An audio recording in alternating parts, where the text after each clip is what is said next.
Okay, well, Suge Knight did a podcast where he claims that Diddy's been an FBI informant for years. Would that surprise you if it was true? What is he informant on? I don't know. Because to say he's an informant, but then people are trying to say he tried to pay $1 million to get somebody killed, that doesn't really go hand in hand.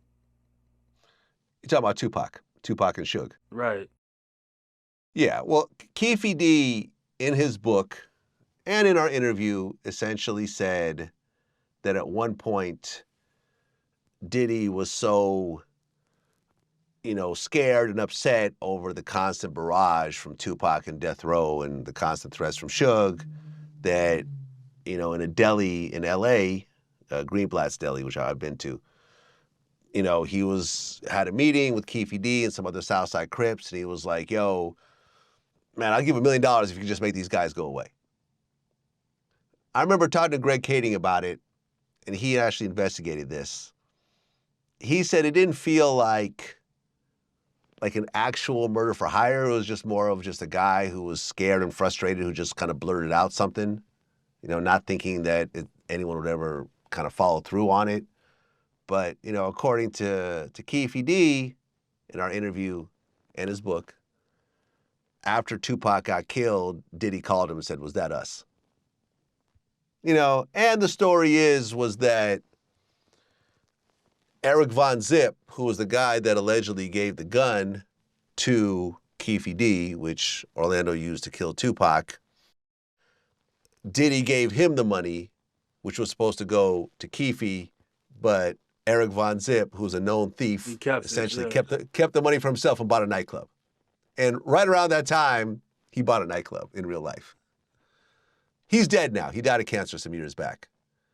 But he is, listen, I remember I interviewed Mike Tyson. He said how him and Eric Von Zip essentially robbed Don King for like $500,000. And he's known to be that type of guy. Guy who stole money, sold drugs, whatever. Now, people are saying maybe that's the reason why his house got raided, but I don't see that being a serious case. I just don't think that there is any real evidence of this. If it becomes that, that's going to be one of the craziest cases in hip hop. I just think that you might be able to pull this off with, some poor person who's got a public defender. But I remember this made headlines because I don't think it's ever been done before to this extent. Diddy took out like $100 million as a second mortgage to his properties. And everyone assumed at that point is that he's basically putting together his war chest for his legal defense. Mm. Yeah, that's the thing is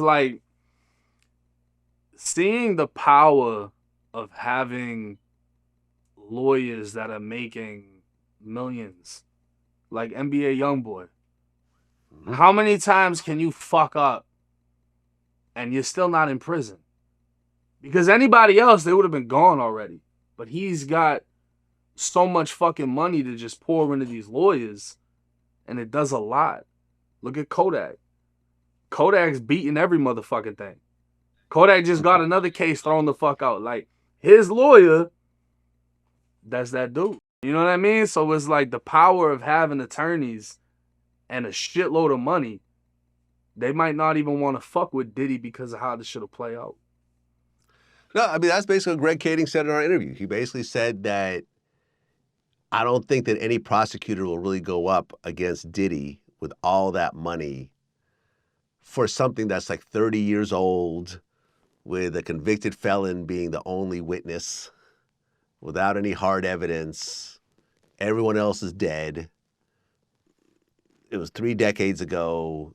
It's just, a reasonable doubt is just too easy to pull off in a situation like that, especially when you have, think about it. When you have millions of dollars, you are going to have the greatest defense on every level. There's going to be someone that's going to be a private investigator. You're going to have a private investigator team that's going to dig up every piece of dirt against every witness, right? Every witness is going to have every bad thing they've ever done come up in court.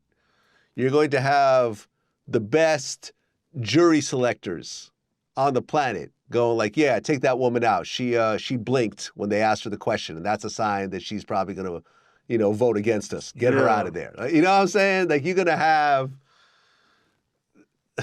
they're going to be investigating the judge. They're going to investigate the district attorney. Like, there's probably going to be all types of little hush payments that are done through like 20 different people where it's impossible to trace it back and so forth. Like, yeah, no, it's going to be wild. It's going to be wild. And, no district attorney wants to spend a year in court and millions of dollars worth of taxpayer money and then lose. Right. Because they still have to run for election after that. And whoever's running against them is like, yeah, vote for them. They're going to waste your money and lose all their cases. Right. Vote for me, I'm going to win.